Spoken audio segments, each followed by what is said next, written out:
तो देखो ये तो सिंपल चीज है ना, कॉम्बिनेशन ऑफ रेजिस्टेंस। इसमें आपको पता है हम दो तरीके के कॉम्बिनेशन पढ़ते हैं, एक तो श्रेणी क्रम और एक समांतर क्रम, मतलब सीरीज और पैरेलल। तो पहला हम पढ़ेंगे सीरीज, श्रेणी क्रम कॉम्बिनेशन।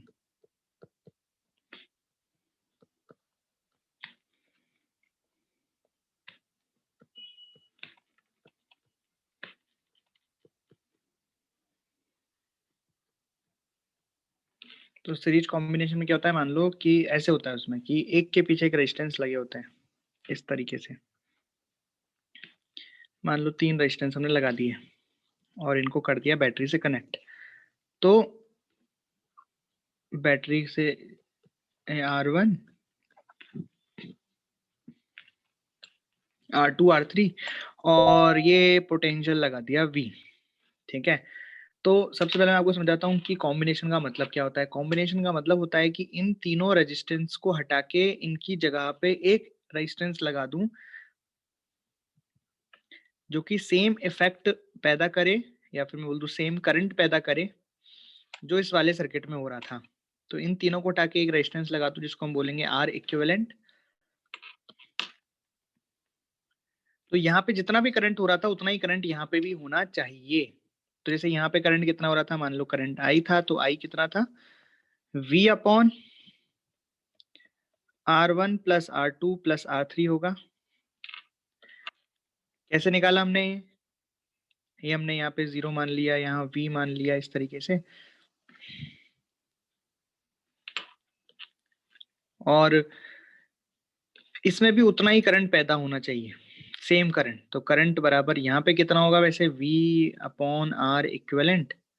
तो अगर मैं दोनों करंट को बराबर कर दूं तो यहाँ से R इक्विवेलेंट की वैल्यू कितनी निकल के आ रही है, R इक्विवेलेंट निकल के आ रहा है R1 plus R2 plus R3। ये बात हमें पता ही है, कोई बड़ी बात नहीं है कि सीरीज में रेजिस्टेंस को कैसे जोड़ते हैं, ये हम बचपन से ही जानते हैं, है ना। अब लेकिन कुछ और बातें वो भी सीख लेते हैं कि जैसे रेजिस्टेंस तो ऐसे जोड़ लिया, पहली बात। दूसरी बात, सीरीज कॉम्बिनेशन में क्या होता है, श्रेणी क्रम में क्या होता है कि करंट समान होता है। मतलब वो रेजिस्टेंस जिनमें सेम करंट फ्लो होगा उन्हें हम कहेंगे श्रेणी क्रम, कि भैया ये रेजिस्टेंस श्रेणी क्रम में है क्योंकि इनमें सेम ही करंट जा रहा है। जैसे देखो ये करंट यहाँ से चला, फिर इसमें से गुजरा, फिर इसमें से गुजरा, फिर इसमें से गुजरा, मतलब तीनों रेजिस्टेंस में से करंट सेम है, तो इसलिए हमें इसे श्रेणी क्रम कहा। करंट है इतना, टोटल, टोटल क्या मतलब सभी में से इतना इतना करंट जा रहा है। और आर इक्विवेलेंट का मतलब भी समझ गए कि इन तीनों को उठा के अकेला एक ऐसा रेजिस्टेंस लगा दूं जो सेम करंट पैदा करे सर्किट में, जो कि यहाँ पे तीनों मिलके कर रहे हैं। इस तरह से हमने आर इक्विवेलेंट निकाल लिया, R1 plus R2 plus R3। और ये भी पता लग गया सीरीज क्रम में करंट सेम होती है, सभी रजिस्टर्स में से करंट सेम होती है, करंट सेम होती है। ठीक है, और क्या पता लगी बात, चलिए। तो और बात ये पता लगी कि मान लो जैसे टोटल बैटरी तो कितनी लगी हुई है, इन पे V लगी हुई है। तो अगर मैं सबका पर्सनल पर्सनल पोटेंशियल डिफरेंस लूं कि इसके अक्रॉस पोटेंशियल डिफरेंस आया होगा मान लो V1, इसके अक्रॉस पोटेंशियल डिफरेंस रहा होगा मान लो V2, और इसके अक्रॉस पोटेंशियल डिफरेंस रहा होगा मान लो V3। तो मैं V1 V2 V3 लिखना चाह रहा हूँ, है ना।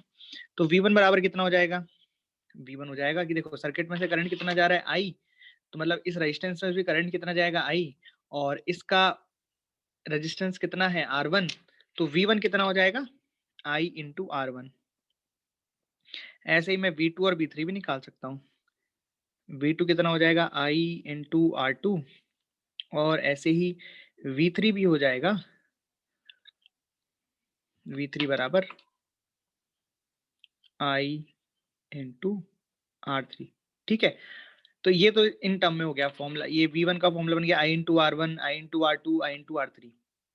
लेकिन अगर मैं करंट नहीं लिखना चाहूँ, करंट नहीं लिखना चाहूँ, मैं करंट के टर्म में फॉर्मूला नहीं चाहिए मुझे, आर इक्विवेलेंट और पोटेंशियल के टर्म में फॉर्मूला चाहिए। भाई कैसे, यहाँ पे V क्या है, तीनों पर जो कंबाइंड पोटेंशियल है वो है V।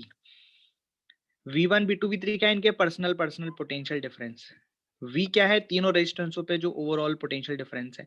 तो मुझे इसके टर्म में चाहिए। तो देखो एक इक्वेशन यहाँ से बन रही है अपने पास, I बराबर V अपॉन आर इक्विवेलेंट, दिख रही है इक्वेशन, I बराबर V अपॉन आर इक्विवेलेंट। इसका मैं यूज कर रहा हूँ इसमें, तो क्या बन जाएगा बताओ, I की जगह मैं रख दूंगा V अपॉन आर इक्विवेलेंट। तो ये बन जाएगा R1 upon R equivalent into V। वैसे ही अगर मैं V2 लिखूंगा तो V2 कितना बन जाएगा, R2 upon R equivalent into V। ऐसे ही मैं अगर V3 लिखूंगा तो V3 बन जाएगा R3 upon R equivalent into V। ये समझ में आ गया कैसे लिखा हमने? यहाँ से जो सर्किट में से भाई इन तीनों की हटा के हमने एक रेजिस्टेंस लगा दिया, इसको R इक्विवेलेंट बोल दिया, इसमें से करंट कितनी आ गई, V अपॉन R इक्विवेलेंट। यहाँ से I को मैंने रिप्लेस कर दिया यहाँ, यहाँ और यहाँ। तो ये फॉर्मूले बन गए कुछ इस तरीके से कि अगर हमें R1 के अक्रॉस पोटेंशियल डिफरेंस चाहिए R1, तो ये हो जाएगा। तो आपने देखा ये बेसिकली किसका फॉर्मूला बन गया, रेशो का फॉर्मूला बन गया। कि अगर आप ये देखो कि V1 ratio V2 ratio V3 क्या हो गए, R1 ratio R2 ratio R3। मतलब यहाँ पे जो पोटेंशियल डिफरेंस है पर्सनल पर्सनल सभी रेजिस्टेंसों के, वो उनके रेजिस्टेंस के रेशो में डिवाइड हैं। जिसके पास जितना रेजिस्टेंस उसका उस हिसाब से रेशो बट गया।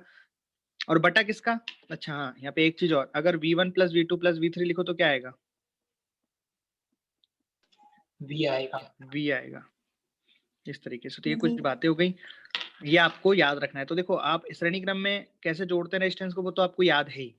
करंट सेम होता है ये भी आपको पता है, लेकिन पोटेंशियल कैसे निकालते हैं वो आप थोड़ा याद रखो, है ना। ये भी हम जब क्वेश्चंस करेंगे तो उसमें काम आएंगे कि पोटेंशियल हम कैसे निकालते हैं अलग अलग अलग अलग का, ठीक। तो सबसे पहले अब पढ़ेंगे हम, अभी हमने पढ़ा श्रेणी क्रम, पढ़ेंगे समांतर क्रम। तो सबसे पहले इसमें देखेंगे कि कैसे पहचानते हैं हम कि कोई रेजिस्टेंस समांतर क्रम में है। श्रेणी क्रम में पहचाना तो हम सीख गए, अगर रेजिस्टेंस में से करंट सेम जा रहा है, वही की वही करंट उस दूसरे रेजिस्टेंस में भी जा रहा है, तो मतलब दोनों किसमें हो गए, श्रेणी क्रम में। समांतर क्रम में पहचानने के लिए आप देखोगे कि अगर रेजिस्टेंस के अक्रॉस पोटेंशियल डिफरेंस सेम है, जैसे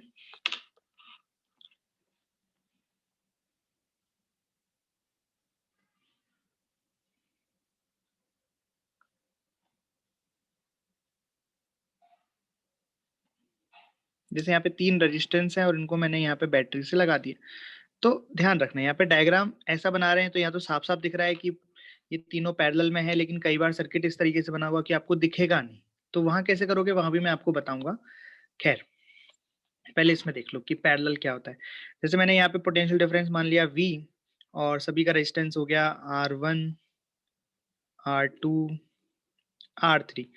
तो यहाँ पे भी कॉम्बिनेशन का मतलब क्या है कि इन तीनों को हटा के एक ऐसा रेजिस्टेंस में लगा दूं जो वही इफेक्ट पैदा करे सर्किट में जो ही वो तीनों मिलके कर रहे थे। उसको मैं कह दूंगा R इक्विवेलेंट, ये हो जाएगा R इक्विवेलेंट। तो मान लो यहाँ पे करंट आई जा रही थी, तो यहाँ से भी करंट कितनी जानी चाहिए, आई ही जानी चाहिए। ये हो जाएगा V। अब बात आती है कि हम क्या कह रहे थे कि पोटेंशियल डिफरेंस सेम होना चाहिए। तो देखो ध्यान से, मान लो आपने यहाँ पे रेफरेंस 0 मान लिया, तो यहाँ कितना हो जाएगा V। तो इधर 0 है तो इधर भी कितना हो जाएगा 0, यहाँ भी 0, यहाँ भी 0। वैसे इधर V है तो इधर V, इधर V, इधर V। तो आप तीनों रेजिस्टेंसों पे देखो, इस रेजिस्टेंस के अक्रॉस भी पोटेंशियल डिफरेंस V है, इस रेजिस्टेंस के अक्रॉस भी पोटेंशियल डिफरेंस V है, और इस रेजिस्टेंस के अक्रॉस भी पोटेंशियल डिफरेंस V ही है। तो इसमें क्या अलग होता है, इसमें करंट अलग हो जाता है। इन तीनों ब्रांचों में से जो करंट जाएगी वो देखो यहाँ 3 पार्ट में डिवाइड हो गई। यहाँ पे जो करंट आ रही थी आई, वो अब 3 पार्ट में डिवाइड हो गई इस तरीके से। तो मान लो यहाँ से जाने वाली करंट है I1, यहाँ से जाने वाली करंट है I2, यहाँ से जाने वाली करंट है I3। तो इसमें क्या क्या काम की बातें वो लिख लेते हैं हम। सबसे पहले तो R इक्विवेलेंट कितना होगा, तो यहाँ पे फॉर्मूला बनता है 1/R इक्विवेलेंट बराबर 1/R1 plus 1/R2 plus 1/R3। इस तरीके से आप टोटल सोन जितने भी रेजिस्टेंस होंगे उन सभी को हम ऐसे जोड़ते जाएंगे। तो उसकी खास बात ये होती है कि यहाँ पे जो मिलके रेजिस्टेंस आता है R इक्विवेलेंट आता है, वो इन R1 R2 और R3 में सबसे छोटा जो होगा उससे भी छोटा ही R इक्विवेलेंट आएगा। जैसे मान लो R1 है 5, R2 है 4 और R3 है 3। तो जब इनको पैरेलल में आप जोड़ोगे तो जो R इक्विवेलेंट आएगा वो इस 3 से भी छोटा आएगा। देखो यहाँ से आप समझ जाओगे अगर मैथमेटिकली आप देखोगे तो। पर सीरीज कॉम्बिनेशन में क्या होता है, सीरीज में मान लो एक होता 5, एक होता 4 ओम और तीसरा होता 3 ओम। तो इसमें जो R इक्विवेलेंट आता है वो सबसे बड़े से भी बड़ा आएगा। ऑब्वियस है, तीनों जोड़ेंगे तो सबसे बड़े से ही बड़ा आएगा। तो ऐसी जानकारी के लिए बता रहा हूँ कि पैरेलल में सबसे छोटे से भी छोटा आता है R इक्विवेलेंट, और सीरीज में सबसे बड़े से भी बड़ा आता है।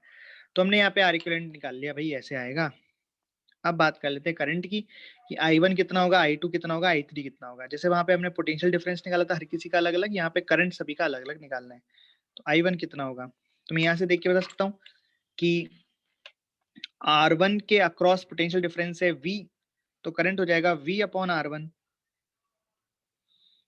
वैसे ही I2 के अक्रॉस पोटेंशियल डिफरेंस है V, तो करंट हो जाएगा V upon R2 plus I3 हो जाएगा, प्लस नहीं कॉमा, I3 हो जाएगा V अपॉन R3।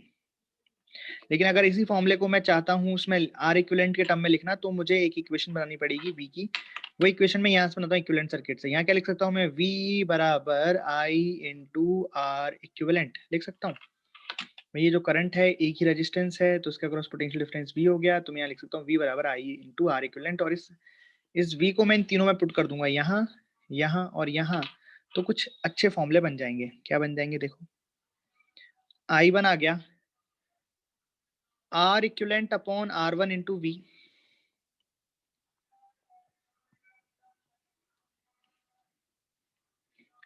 I2 आ गया R equivalent upon R2 into V,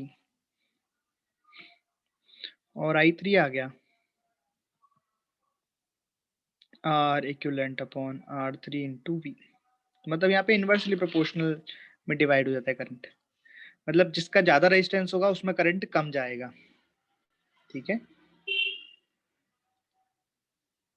तो दिख ही रहा है हमें यहाँ से I बराबर क्या है, V upon R1।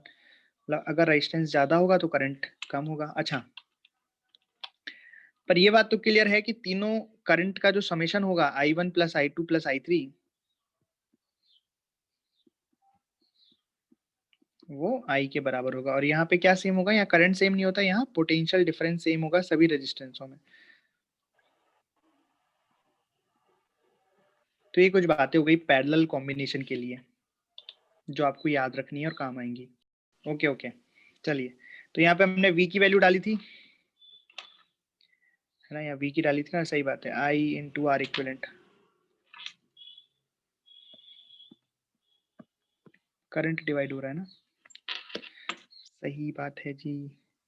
Total current जो होगा वो आएगा यहाँ पे। तो टोटल करंट जो आ रहा था उसी को तो हमने 3 पार्ट में डिवाइड किया है, और रेशो क्या हो जाएगा, 1/r का रेशो हो जाएगा। ठीक, ये आपको याद रखना है। तो ये एक सर्किट दिया, बड़ा सिंपल सा सर्किट है। इसमें एक 6 ओम का रेजिस्टेंस, ये 3 ओम का रेजिस्टेंस और ये 6 ओम का रेजिस्टेंस है। इस 6 ओम के रेजिस्टेंस के अक्रॉस पोटेंशियल डिफरेंस कितना है, वो हमें दे रखा है 12 वोल्ट का है। आपको ये बताना है कि यहाँ पे बैटरी कितने वोल्टेज की लगी है, बैटरी बतानी कितने वोल्ट की लगी है ना। 6 ओम के रेजिस्टेंस, 6 ओम रेजिस्टेंस के अक्रॉस पोटेंशियल डिफरेंस दे रखा है और ये बताना है। करो, तो कैसे करें इसको, देखो करते जाते हैं, ध्यान से देखना। क्या दिया है हमें, हमें पता लगा इसमें कि भाई ये 6 ओम का रेजिस्टेंस है और इसमें जो पोटेंशियल डिफरेंस है वो 12 है। तो हम यहाँ से करंट निकाल सकते हैं, इस रेजिस्टेंस में से करंट कितना जाएगा, I बराबर V अपॉन R। V हो गया 12, R हो गया अपन 6, तो ये गया 2 एम्पियर। ठीक है, अब करंट की डायरेक्शन कैसी होगी, तो देखो थोड़ा सा हम आइडिया लगा सकते हैं कि इधर पॉजिटिव है इधर नेगेटिव है, मतलब इधर हायर पोटेंशियल होगा तो हायर होगा इधर, है ना। तो करंट की डायरेक्शन हम ऐसे मान लेते हैं, भाई एक ही बैटरी तो यही करंट फ्लो कराएगी, तो इसको सोर्स की तरह बिहेव करना पड़ेगा, तो करंट ऐसे ही जाएगी इसमें से। तो यहाँ से बेसिकली हमें करंट की डायरेक्शन मिल गई और करंट भी मिल गया 2 एम्पियर। भैया मजा आ गया, यहाँ पे मैं 2 एम्पियर करंट मिल गया। अब ये 2 एम्पियर करंट ऐसे जाके 2 पार्ट में डिवाइड हो रहा होगा, तो हमने 2 पार्ट में डिवाइड कर दिया। और डिवाइड करने के लिए हमें पता है, अच्छा ये पैरेलल में जा रहे हैं, तो डिवाइड कैसे करें, बहुत सारे तरीके हैं। एक तरीका तो ये है ही कि आपने यहाँ पे जो पढ़ा है ना, I1 I2 I3, कैसे R equivalent upon R1 into I ऐसे कर सकते हैं अपन। ठीक है, आप ऐसे कर सकते हो कि, तो पता हो सबसे पहले R इक्विवेलेंट निकाल लें इनका। चलो R इक्विवेलेंट निकाल लेते हैं इन दोनों का। तो क्या लिखेंगे, 1/R इक्विवेलेंट बराबर 1/3 प्लस 1/6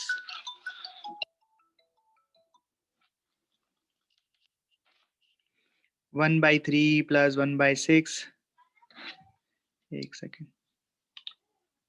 तो कितना आ गया आपने जोड़ के रखा 6 2 प्लस 1 कितना हो गया 3/6 1/r इक्विवेलेंट, तो r इक्विवेलेंट आ गया 2।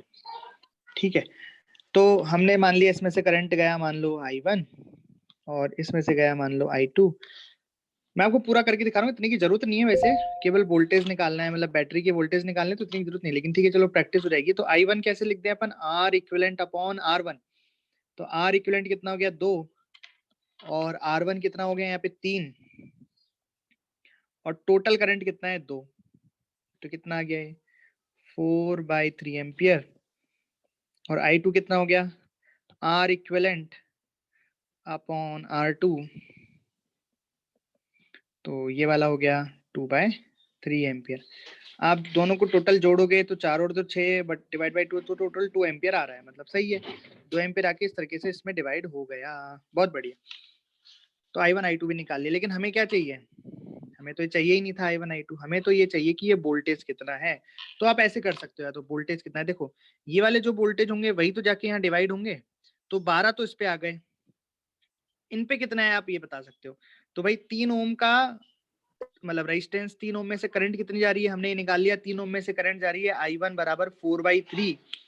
तो क्या इसके अक्रॉस पोटेंशियल डिफरेंस में बता सकता हूँ, हाँ बिल्कुल बता सकता हूँ, I इंटू आर करके।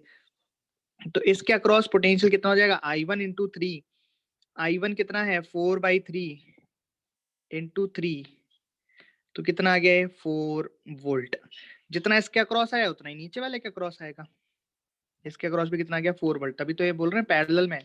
तो बताओ टोटल आंसर कितना हो गया, 12 + 4 + 4 हो गया कि 12 + 4 हो गया भाई, 12 यहाँ 4 + 4 या 12 + 4, 12 + 4। हाँ सही बात है ना। कई लोग गलती इसमें क्या कर देते हैं कि देखो सर 12 वोल्ट तो यहाँ गए, 4 वोल्ट यहाँ गए, 4 वोल्ट यहाँ गए, तो टोटल इसके पास कितना होना चाहिए 20 होना चाहिए, पर ऐसा नहीं है। एक्चुअली वो तो सेम ही है, यहाँ पे जितना है उतना ही यहाँ पे, वो तो पैरेलल है, यही वाला है वो तो उसके पास है ना।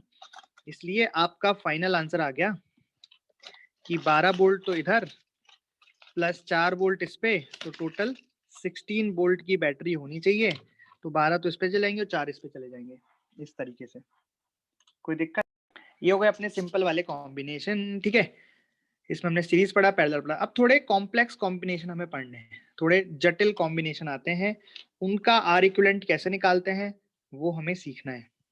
तो हम पढ़ेंगे थोड़े कॉम्प्लेक्स वाले कॉम्बिनेशन।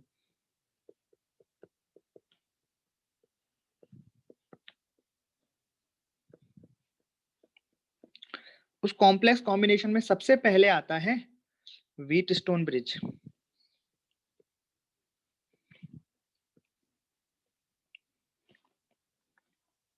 पहले हम पढ़ते हैं व्हीटस्टोन ब्रिज क्या होता है।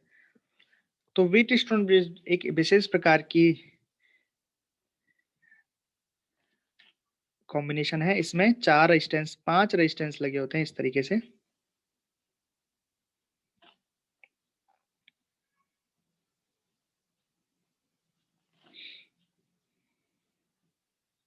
ठीक, और ये 2 टर्मिनल होते हैं, ध्यान रखना। जैसे 4 रेजिस्टेंस तो आपने मान लिए भाई, एक ये 2 ये 3 ये 4 ये। अब 5वां रेजिस्टेंस अगर इन 2 टर्मिनल्स पे जुड़ा हुआ है तो यहाँ पे बैटरी लगी होनी चाहिए, अपोजिट वाले टर्मिनल्स पर बैटरी लगी होनी चाहिए। मतलब इसके अक्रॉस ए और बी के अक्रॉस आपको आर इक्विवेलेंट फाइंड करना है। अगर 5वां रेजिस्टेंस मान लो यूं लगा होता, मतलब ये नहीं होता, 5वां ऐसे होता, तो आपको यहाँ पे फिर बैटरी लगानी पड़ती, मतलब इनके अक्रॉस आपको आर इक्विवेलेंट फाइंड करना पड़ता, तो व्हीटस्टोन ब्रिज बनता है। ठीक है, तो यहाँ पे ये हो गया R1 R2 R3 R4, इसको R बोल देते हैं। ठीक, ये व्हीटस्टोन ब्रिज है, ध्यान से देख लो इसमें। ठीक, अब इसमें एक टर्म आती है बैलेंस। अब इसके अगर आर इक्विवेलेंट निकालना है तो बहुत बड़ी प्रक्रिया है, वो उसकी जरूरत पड़ती ही नहीं है कभी भी, है ना। इसमें एक टर्म आती है बैलेंस्ड व्हीटस्टोन ब्रिज। वो क्या होती है, ध्यान से सुनना, बैलेंस्ड व्हीट स्टोन ब्रिज।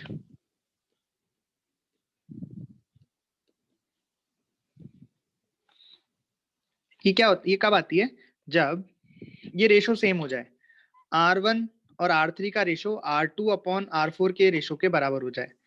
जैसे R1 अपॉन R3 बराबर हो जाए R2 अपॉन R4 के। अच्छा, ये डिवाइड बाय ये और ये डिवाइडेड बाय ये बराबर हो गया। अच्छा, आप ये भी कर सकते हो, ये डिवाइडेड बाय ये और फिर ये डिवाइडेड बाय ये। भाई सही है ना, R2 आप नीचे ले आओ, R3 आप ऊपर ले जाओ, तो क्या बन गया, R1 upon R2 divided, sorry R1 upon R2 is equal to R3 upon R4। या फिर आप चाहे से देख लो, R1 upon R3 divide is equal to R2 upon R4। किसी भी तरीके से रेशो बराबर होने चाहिए, उसे हम कहते हैं बैलेंस्ड व्हीट स्टोन ब्रिज। और इस केस में when the wheat stone is balanced, then current is equal to 0 in resistance R।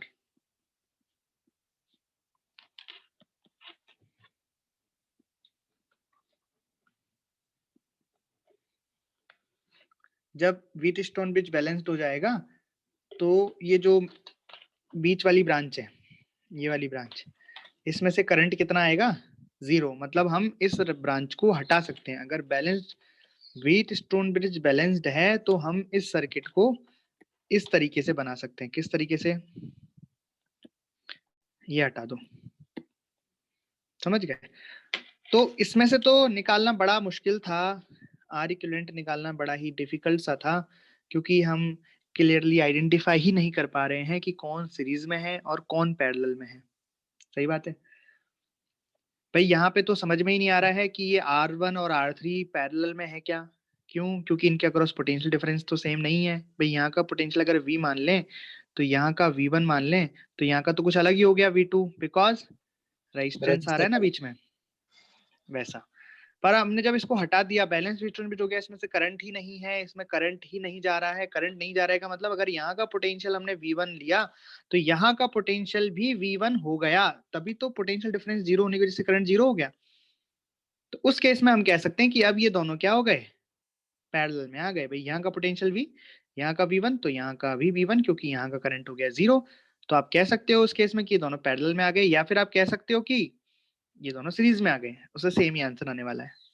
मतलब बैलेंस्ड व्हीट स्टोन ब्रिज का आर इक्विवेलेंट निकालना बड़ा ही आसान है, और अगर वो बैलेंस नहीं है तो फिर उसकी प्रक्रिया बहुत लंबी है। तो यहाँ से हम आर इक्विवेलेंट निकालेंगे। ये जो मैंने बनाई है साइड में वायर्स, इनका मतलब है टर्मिनल्स, यानी कि इनके अक्रॉस हमें रेजिस्टेंस इक्विवेलेंट निकालना है। मतलब यहाँ पे बैटरी लगेंगी। तो अब कैसे करें, तो भैया आप देखो R1 और R2 सीरीज में आ गए तो मिलके कितने हो जाएंगे, R1 प्लस R2। वैसे ही R3 और R4 सीरीज में आ गए तो मिलके कितने हो जाएंगे, R3 प्लस R4। और फिर ये दोनों और ये दोनों मिलके पैरेलल में आ जाएंगे, तो इनका आर इक्विवेलेंट कुछ इस तरीके से आ जाएगा, R1 plus R2 into R3 plus R4 divided by R1 plus R2 plus R3 plus R4। देखो इसको आप सॉल्व करना, यही निकलेगा, लेकिन इतनी कोई टेंशन की बात नहीं है, क्योंकि अगर इनमें मैं वैल्यू डाल दूं तो ये फिर बहुत आसान कैलकुलेशन हो जाएगी। ठीक है, वैसे भी आसानी।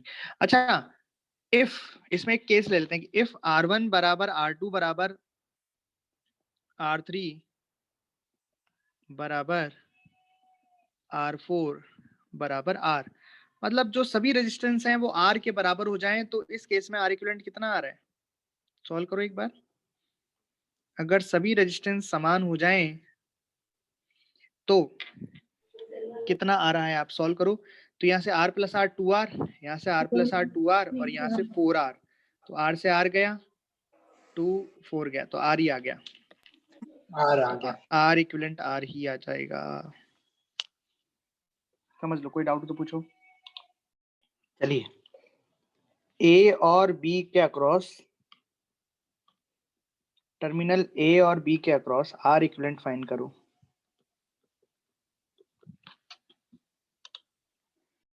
तो ये वाला सर्किट हमारा व्हीट स्टोन ब्रिज नहीं है, बिकॉज मैंने भी आपको बताया कि अगर बैटरी इससे कनेक्टेड है, बैटरी मतलब अगर टर्मिनल ये है जिसके अबाउट आपको इक्विवेलेंट रेजिस्टेंस फाइंड करना है, तो ये जो पांचवा रेजिस्टेंस है इसको ऐसे लगना पड़ेगा।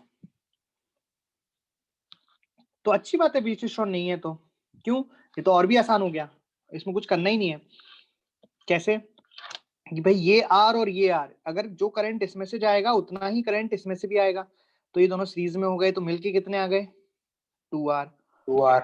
इन दोनों की बात करें तो ये भी इस तरीके से सीरीज में आ गए, तो ये दोनों मिलके भी कितने आ गए? 2R। अब अगर इन तीनों की अलग अलग बात करें तो ऊपर तो कितना हो गया? 2R, नीचे भी कितना हो गया? 2R, और बीच में कितना हो गया? R। ये तीनों किस में आ गए? पैरेलल में। तो आप क्या लिखोगे? 1/R इक्विवेलेंट बराबर 1/2R plus 1/R plus 1/2R।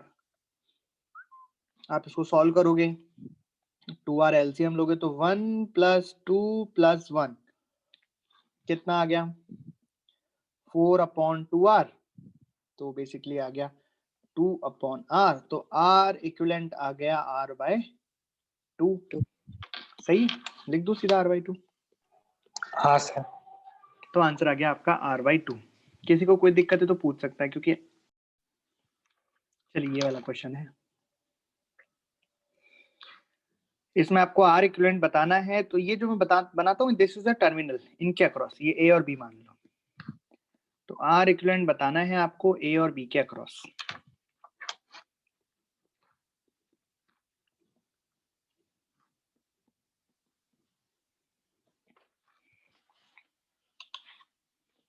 चलिए करें। तो कैसे करेंगे? देखो हमें यहाँ साफ साफ दिख रहा है कि हाँ भाई यहाँ पे तो व्हीट स्टोन बन रहा है। अब चेक भी कर लेते हैं कि ये व्हीट स्टोन बैलेंस्ड है या नहीं। तो चेक करने के लिए हम क्या करेंगे, यहाँ से देख लो, 3/6 बराबर होना चाहिए 6/12 के। क्या ऐसा हो रहा है? हाँ, ये भी 1/2 आ रहा है, उधर ये भी 1/2 आ रहा है, मतलब ये बैलेंस्ड व्हीट स्टोन ब्रिज है। अब बैलेंस्ड व्हीट स्टोन ब्रिज है तो हम क्या करें कि जो इसमें बीच वाला, उसको हटा दें। बीच वाले को अपन हटा सकते हैं। ये अब किसी मतलब का नहीं है, ये वाला रेजिस्टेंस, मतलब बेसिकली अब रेजिस्टेंस ये वाला बन चुका है, ये वाला बन गया, तो ये बहुत आसान हो गया। अब ये ऊपर वाले दो मिलके, मतलब ये नया सर्किट कुछ ऐसा बन गया, 6 और 3 मिलके बन गए 9, और ये मिलके बन गए 18, और ये दोनों आ गए पैरेलल में। तो हम यहाँ से आर इक्विवेलेंट में क्या लिख सकता हूँ भाई? कैसे निकलूंगा? 1/9, तो 1/18, तो एलसीएम ले ला के मैं डायरेक्टली लिख सकता हूँ 9 × 18 डिवाइड बाय 9 + 18। सॉल्व कर लो, कितना आ रहा है? 6 आ रहा है। 6 ओम, इस तरीके से। ठीक, सीरीज पैरेलल पढ़ लिया, व्हीट स्टोन पढ़ लिया। तो ये तो हमने पढ़ लिया कि डायरेक्टली हमें ऐसा सर्किट दिए हुए हैं तो सॉल्व कैसे करना है। लेकिन कई बार सर्किट क्या होते हैं, छुपे हुए रहते हैं, मतलब अंदर से तो व्हीट स्टोन रहेगा लेकिन हमें बाहर से वो दिखाई नहीं देगा कि वो व्हीट स्टोन ब्रिज है, या अंदर से हो सकते हैं वो सीरीज पैरेलल में हो रेजिस्टेंस, लेकिन बाहर से हमें वो दिखाई नहीं देते हैं कि वो सीरीज पैरेलल में है। मतलब एक कॉम्प्लेक्स सर्किट में दूसरा टाइप हम पढ़ने वाले हैं, हिडन सर्किट। इसमें सर्किट छुपे हुए रहते हैं, हिडन रहते हैं, हमें पता ही नहीं लगता देख के कि ये क्या है।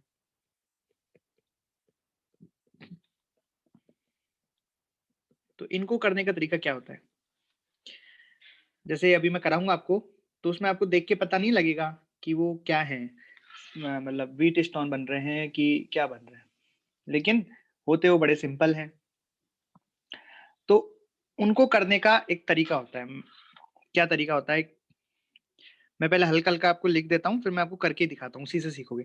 सबसे पहले हम क्या करते हैं, इक्विपोटेंशियल मेथड अपनाते हैं। मतलब कहीं पे भी, मतलब सभी पॉइंट्स का कुछ ना कुछ पोटेंशियल मान लेते हैं।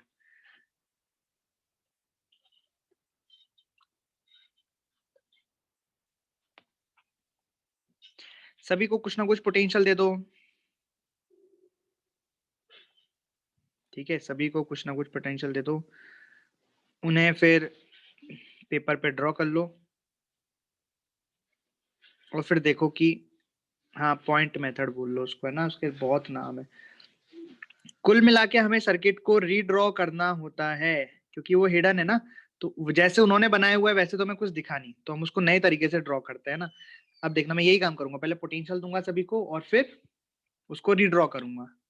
जैसे ये वाला सर्किट, अब इसमें ये आर और ये आर, अगर आप बोलो सीरीज में है तो ऐसा बिल्कुल भी नहीं है, ये तीनों सीरीज में नहीं है। क्योंकि देखो यहाँ से मान लो करंट चला, ये जो आर में से करंट निकला वो इस वाले में चला जाएगा, मतलब इस वाले रेजिस्टेंस पर वो करंट नहीं होगा जो इस वाले रेजिस्टेंस में होगा, और जो इन दोनों में होगा वो इस पर नहीं होगा। मतलब तीनों सीरीज में तो नहीं है, कुछ और ही है, दिखाई नहीं दे रहा है क्या है। तो ना तो ये देखो पता लग रहा है सीरीज है, ना ही ये पता लग रहा है कि पैरेलल है, ना ही ये पता लग रहा है कि ये बीट स्टोन बना रहे हैं, क्या कर रहे हैं। ये तो मैंने बड़ा सिंपल लिया है, तो मैं आपको सॉल्व करने की विधि बता रहा हूँ, ठीक है। तो इसमें हमसे पूछा गया है कि यहाँ पे ए और बी के अक्रॉस आर इक्विवेलेंट फाइंड करो, ए और बी के अक्रॉस आर इक्विवेलेंट फाइंड करो। तो भाई ठीक है, हम अब हर बिंदु को कुछ ना कुछ पोटेंशियल मान लेंगे, जहां जहां सेम हो सकता है वहां सेम मानेंगे, जहां अलग हो सकता है वहां अलग मानेंगे। देखते देखो मैं क्या कह रहा हूँ। जैसे हमें यहाँ का पोटेंशियल पता है ए, चले चले चले चले यहाँ तक रास्ते में कोई नहीं आया, तो यहाँ का पोटेंशियल भी क्या हो गया ए, यहाँ का पोटेंशियल भी क्या हो गया ए। अब चले चले यहाँ का पोटेंशियल भी क्या हो गया ए, और यहाँ का पोटेंशियल भी क्या हो गया ए। अब फंस गए, इधर चले तो भी रेजिस्टेंस आ गया, इधर चले तो भी रेजिस्टेंस आ गया, नहीं चल सकते यहाँ पे भी, आगे चले तो रेजिस्टेंस आ गया, तो मतलब ये हो गया डिस्ट्रीब्यूशन। अब इस वाले पॉइंट को पकड़ो बी को, तो यहाँ देखा तो बी, यहाँ पे भी लिख सकते हैं बी क्योंकि रास्ते में कोई नहीं आया, यहाँ भी लिख सकते हैं बी, यहाँ भी लिख सकते हैं बी, ठीक है। इसका काम भी हो गया, अब आगे नहीं चल सकते। अब आपको देखना है कि क्या हर रेजिस्टेंस के जितने भी रेजिस्टेंस है सर्किट में, उसके दोनों तरफ कुछ ना कुछ रेजिस्टेंस आ चुके हैं क्या। जैसे इस वाले में तो आ गए, तो ठीक है, हो गया काम। अगर नहीं आते तो फिर सी डी ई एफ जितने पॉइंट मानने पड़ते उतने मानने पड़ते, ठीक है। अब आगे क्या करें, अब आपको रीड्रॉ करना है। तो सबसे पहले तो वो दो पॉइंट लिख लो जिनके अक्रॉस आपको आर इक्विवेलेंट फाइंड करना है। यहाँ पे वो दो पॉइंट हैं ए एंड बी जो टर्मिनल हैं, उन टर्मिनल को लिख लो थोड़ा दूर दूर। और सर्किट में जितने भी पॉइंट्स हैं ए और बी के अलावा उनको भी लिख लो। अब जैसे इस वाले सर्किट पे तो ए और बी ही है सारे, A B B B B, तो ठीक है, इसमें और किसी की जरूरत नहीं है। अब ड्रॉ कर दो। जैसे ये पहला वाला रेजिस्टेंस आर ए और बी के बीच में आ रहा है, तो आप अपने वाले सर्किट में भी ए और बी के बीच में एक रेजिस्टेंस लगा दो, और यहां से इसको काट दो। काटने का मतलब हाँ भाई इसका काम हो गया है, अब इसको दोबारा नहीं लिखना। दूसरे रेजिस्टेंस के पास चलो, गए दूसरे के पास, यहाँ पे भी किसके बीच में आ रहा है ए और बी के बीच में, तो यहाँ भी ए और बी के बीच में लगा दो। इसको भी काट दो, इसको दोबारा नहीं लिखेंगे। इसके पास गए, ये भी ए और बी के बीच में आ रहा है, तो यहाँ भी ए और बी के बीच में लगा दो।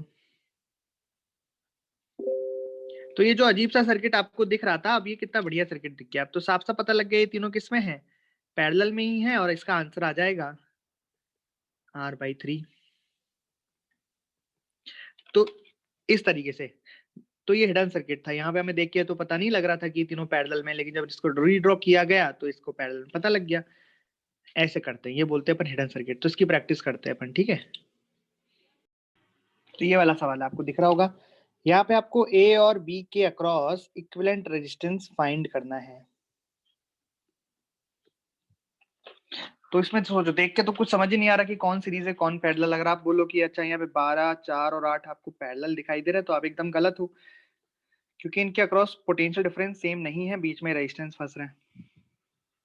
2 और 8 सीरीज में नहीं है, करो कैसे करोगे। तो क्या करना है आपको, इक्विपोटेंशियल मेथड या पोटेंशियल डिस्ट्रीब्यूशन मेथड से करना है। ये पॉइंट ए चलो जहां तक ए जा सकता है, फिर बी से चलो जहां तक बी जा सकते हैं, फिर देखो हर रेजिस्टेंस के दोनों साइड पोटेंशियल पॉइंट आ गए कि नहीं आए। अगर नहीं आए हैं तो लिखो सी डी ई एफ, जितने मान सकते हो मानो। फिर यहाँ पे ए और बी बनाओ, दूसरे पॉइंट्स भी लिखो, रेजिस्टेंस चिपकाओ, आएगा।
तो सबसे पहले हम पोटेंशियल मान लेते हैं कि भैया देखो इस पॉइंट का बी है तो यहाँ पे भी बी होगा, यहाँ भी बी होगा, यहाँ भी बी होगा, बस। ठीक है, इसका ए है तो यहाँ भी ए होगा, यहाँ भी ए होगा। ठीक है, और अब तो कुछ नहीं है तो यहाँ का सी मान लेते हैं कि सी सी, ये भी फंस गए। यहाँ का मान लेते हैं डी। इस तरीके से हमको यहाँ पे पोटेंशियल मानने पड़ेंगे। ठीक, अब आप इसको ड्रॉ करो। तो सबसे पहले जिसके अक्रॉस आपको आर इक्विवेलेंट निकालना है उनको लिख दो ए और बी, ताकि टर्मिनल आपके फिक्स हो जाए कि भाई इनके अक्रॉस निकालना है। टर्मिनल चेंज होने से भी रेजिस्टेंस बदल जाते हैं। मतलब यहाँ पे मैं ए और बी की जगह यहाँ सी और डी के बीच में निकाल दूं तो रेजिस्टेंस कुछ और आएगा। तो टर्मिनल पहले फिक्स कर लो, फिर ए और बी तो हो गए, उसके अलावा कौन कौन से पॉइंट और लिया आपने पोटेंशियल के? सी लिया है, डी लिया है, तो सी और डी को भी बना लो। तो भैया सी और डी अपने मन से कहीं भी डाल लो, यहाँ पे मान लो सी और यहाँ मान लो डी। दूर दूर मानने हैं ना, जितना आपको अच्छे से दिख पाए सर्किट उतना अच्छे से करना है। अब एक एक को आप ड्रॉ करते जाओ और निपटाते जाओ। तो सबसे पहले मैं यहीं से शुरुआत करता हूँ ऊपर से ही। तो ए और सी के बीच में 4 ओम, तो यहाँ लगा दो ए और सी के बीच में 4 ओम। ठीक है, फिर ये वाला लगा दो ए और डी के बीच में 2 ओम। ए और डी के बीच में 2 ओम, 2 गए। फिर आपका एक ये रहा सी से डी के बीच में 4 ओम। ठीक, सी से डी के बीच में 4 ओम हो गए। फिर यहाँ पे बी सी के बीच में 8 ओम, 8 ओम। हाँ, बी डी के बीच में, बी डी के बीच में 4 ओम। एक और बच गया, एक और है ये ए और बी, सीधा ए से लेके बी के बीच में 12 ओम। ठीक है,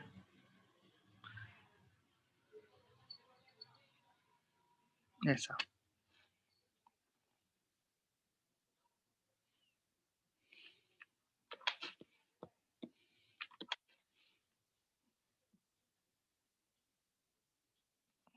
है 12 ओम। अब देखो क्या उससे बेहतर दिखाई दे रहा है हमें? हाँ भाई, इससे ज्यादा कुछ समझ में आ रहा है। अब ऐसा कुछ दिख रहा है कि ये वाला पार्ट तो व्हीटस्टोन ब्रिज सा लग रहा है। अभी देख लेंगे बैलेंस्ड है या नहीं।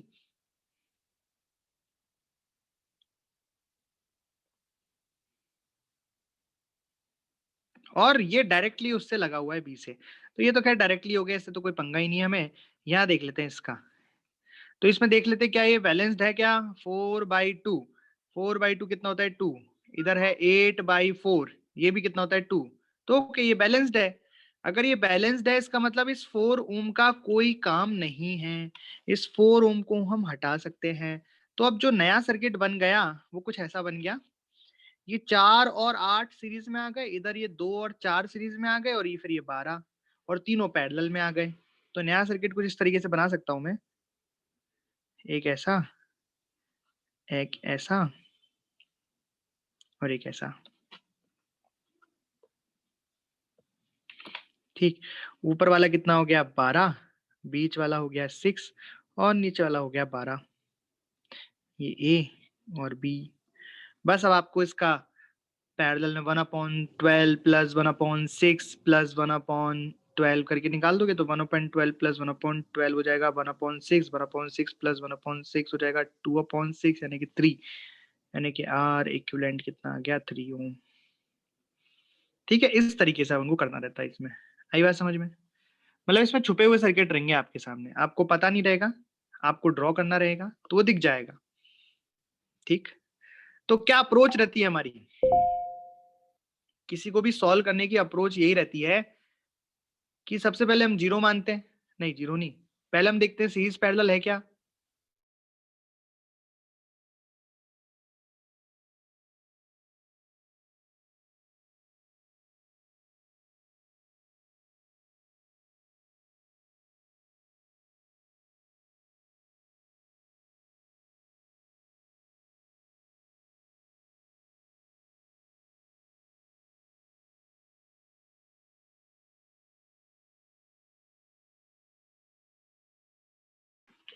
हाँ भाई, तो करें इसको अपन।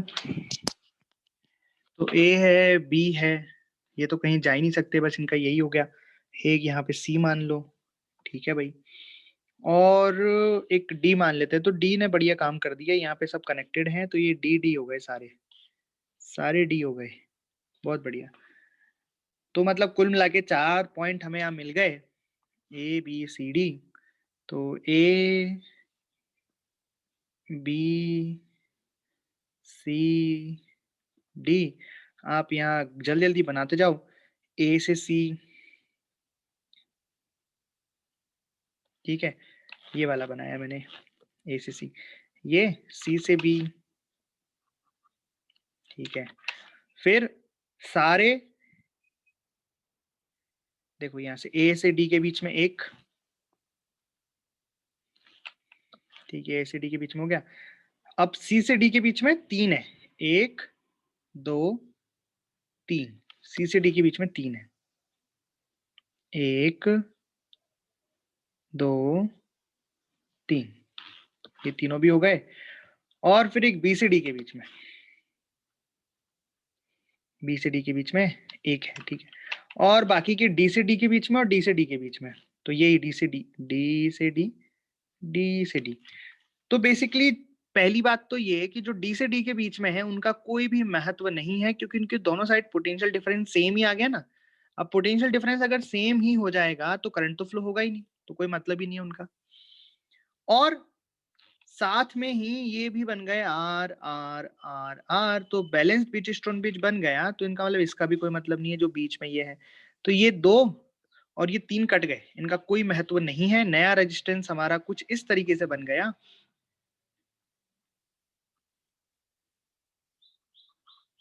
इस तरीके से बस। तो R R R R, R और आर 2R, आर और आर 2R, 2R और 2R आर। तो आर इक्विवेलेंट कितना आ गया आर, ये तो समझ में आ जाएगा ना। इसके बाद तो कर लोगे ना सॉल्व यार। जैसे ये दोनों सीरीज में हो गए, कितने हो गए 2R, ये दोनों सीरीज में कितने हो गए 2R। अब इस 2R और इस 2R को आप पैरेलल में लिखोगे, 1/2R प्लस 1/2R, सॉल्व करोगे तो कितना आ जाएगा, आर आ जाएगा, ठीक। ये से इनफाइनाइट रेजिस्टेंस और इनफाइनाइट लैडर ऐसे बने हुए हैं अनंत। ए और बी के बीच में आपको इसका रेजिस्टेंस फाइंड करना है। सभी रेजिस्टेंसों का, सभी रजिस्टरों का रेजिस्टेंस आर है।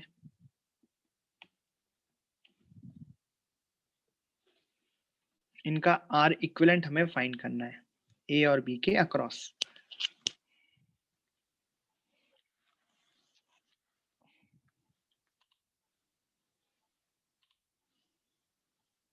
देखो कैसे करते हैं हम, इसमें क्या करते हैं, ये कॉन्सेप्ट लगाते हैं कि मान लो भाई कि ए और बी के अक्रॉस जो रेजिस्टेंस आएगा दैट इज आर इक्विवेलेंट, ठीक है भाई। ए और बी के अक्रॉस इनफाइनाइट रेजिस्टेंसों का जो रेजिस्टेंस आएगा मान लो वो है आर इक्विवेलेंट।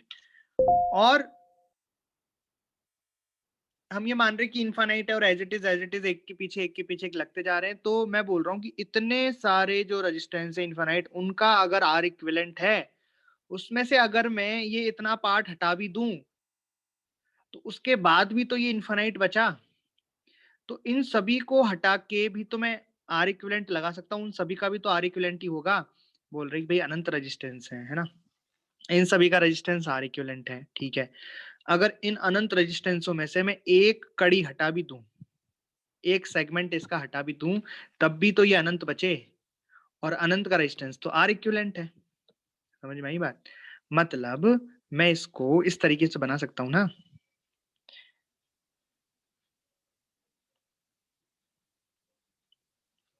जैसे आर आर आर, और पीछे इतने सारे जो लग रहे हैं, पीछे इतने सारे जो लग रहे हैं अनंत, उन सब की जगह उन सब को हटा के आर इक्विवेलेंट लगा देता हूं भाई। इन सब की जगह इनकी हटा के इनका आर इक्विवेलेंट होगा ना, वो लगा दिया मैंने। क्यों होगा भाई, इनफाइनाइट का आर इक्विवेलेंट तो माना है आपने, तो लगा सकते हैं, ठीक है भाई, लगा दिया। अब हम ए और बी के अक्रॉस निकाल लेते हैं। ये ए और बी अब तो आसान है। अब कैसे आसान है भैया, ये आर इक्विवेलेंट और आर तो किस में हो गए, पैरेलल में, और जो वो आएंगे पैरेलल में उसके बाद ये आर और आर के साथ क्या हो जाएंगे, सीरीज में। तो अपना आर इक्विवेलेंट हो जाएगा बराबर R equivalent into R upon R equivalent plus R plus 2r। ये इक्वेशन बन गई। इसको सॉल्व करो और आर इक्विवेलेंट निकालो। एक क्वाड्रेटिक सी बनेगी, उसको सॉल्व करना पड़ेगा आपको, और आप उसको सॉल्व करके आंसर निकालोगे। तो कुछ क्वाड्रेटिक ऐसी बनेगी, आर इक्विवेलेंट का square plus r into are equivalent बराबर r into are equivalent plus 2r।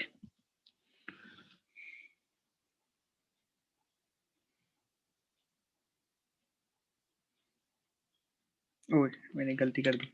LCM लेने से पहले ही मैंने, पहले एलसीएम आएगा। कर लोगे ना सॉल्व आगे तो?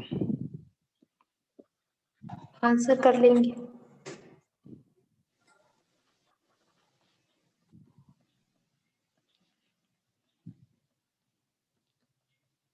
अब होगा क्रॉस मल्टीप्लाई, है ना। अब आगे सॉल्व करना, क्वाड्रेटिक बनेगी और क्वाड्रेटिक बना के आपको आर इक्विवेलेंट की वैल्यू यहाँ से निकालनी पड़ेगी। इस तरीके से इनफाइनाइट रेजिस्टेंसों का आर इक्विवेलेंट हमने निकाला। तो अब हम पढ़ेंगे R equivalent of symmetrical circuit.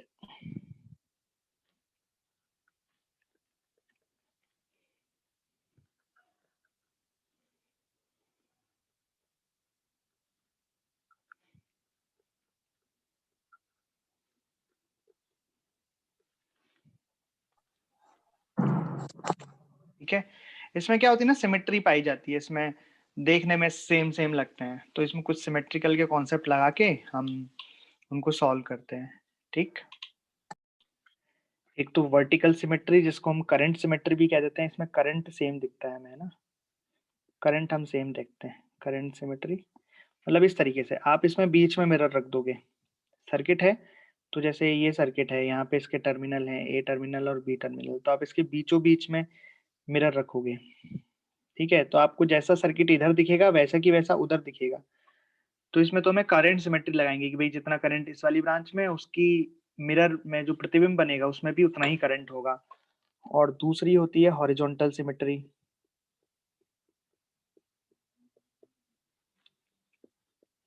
ठीक, इसमें बेसिकली हम वोल्टेज सिमेट्री होती है, वोल्टेज सेम करते हैं। मतलब इसमें जैसे ये अपना टर्मिनल्स हैं ए एंड बी, इसमें आप मिरर हॉरिजॉन्टल रखोगे ऐसे, मतलब ऊपर जैसा सर्किट दिखेगा वैसा ही आपको नीचे भी दिखेगा। तो आप इसमें क्या सेम कर दोगे, वोल्टेज सेम कर दोगे। ऊपर जहां जहां मिरर के जिस बिंदु पर जो वोल्टेज होगा, उसके प्रतिबिंब में, बिंब और प्रतिबिंब में सेम पॉइंट पर सेम पोटेंशियल आएगा। ठीक है, एग्जांपल। तो इन सवालों में आप सोचो कि हम हिडन सर्किट वाले लगा के पोटेंशियल डिस्ट्रीब्यूट करके एक नया रीड्रॉ कर लेंगे, तो आप कर लो रीड्रॉ, वो और गंदा बन जाएगा। इसमें कम से कम सिमेट्री तो दिख रही है, उसमें कुछ भी नहीं दिखेगा फिर। तो ये सभी रेजिस्टेंस आर हैं। देखो इसमें कौन सी सिमेट्री लगा रहे हो।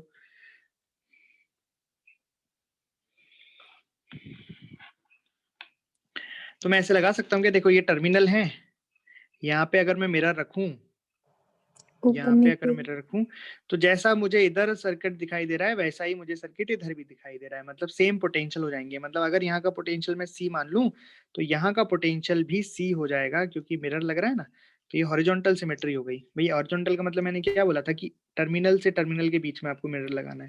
तो टर्मिनल से टर्मिनल के बीच में आपने मिरर लगाया, तो अगर यहाँ का पोटेंशियल आपका सी बन रहा है, तो यहाँ का पोटेंशियल भी सी। तो आप क्या करो, अब इसको इस पे फोल्ड कर दो। भाई पोटेंशियल सेम जगह पे होनी चाहिए ना, तो इसको पूरी की पूरी को आप फोल्ड कर दोगे। जब पूरे के पूरे को आप फोल्ड कर दोगे, तो एक नया सर्किट बनेगा, और नया सर्किट कुछ इस तरीके का बनेगा। नया सर्किट कैसा बनेगा देखना ध्यान से। नया सर्किट कुछ ऐसा बनेगा, देखो आधा, मतलब कुछ इतना।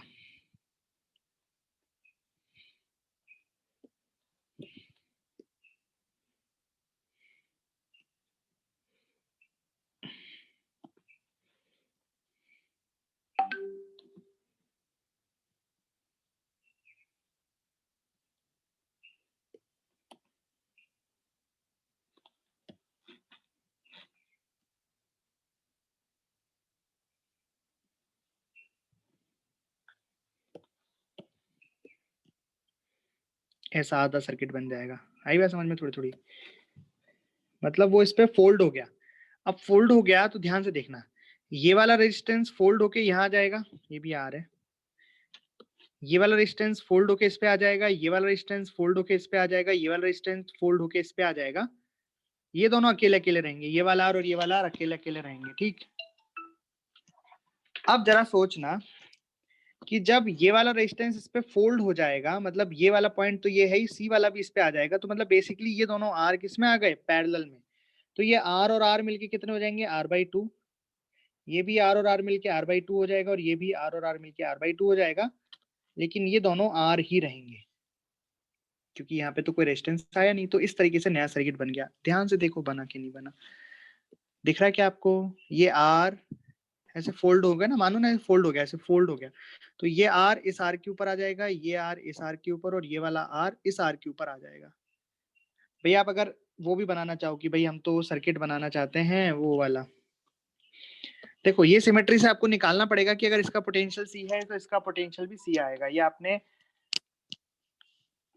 सिमेट्री से निकाल लिया। अब आप इसको ड्रॉ करना चाहो तो ड्रॉ कर सकते हो। जैसे देखो ए और सी के बीच में एक रेजिस्टेंस, ए और सी के बीच में दूसरा रेजिस्टेंस, तो ये दोनों रेजिस्टेंस एक दूसरे के ऊपर आ गए। मतलब ए और सी के बीच में आर लगाओगे और ए और सी के बीच में एक और आर लगाओगे, तो आर और आर पैरेलल में है, जुड़ के कितने हो जाएंगे पैरेलल में, r/2 हो जाएंगे। इस तरीके से मैंने लिखा है। आ गई बात समझ में?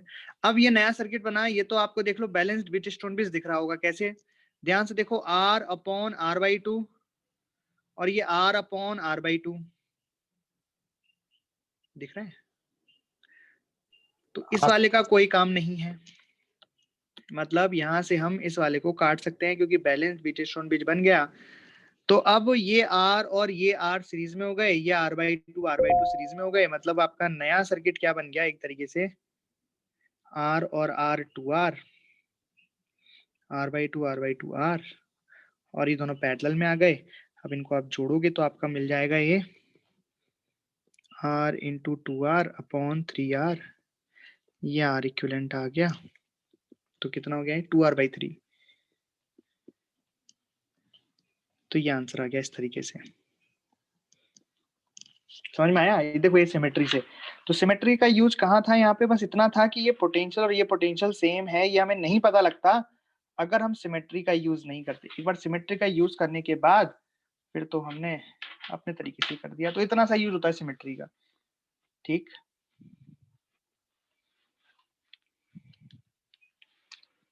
चलिए फिर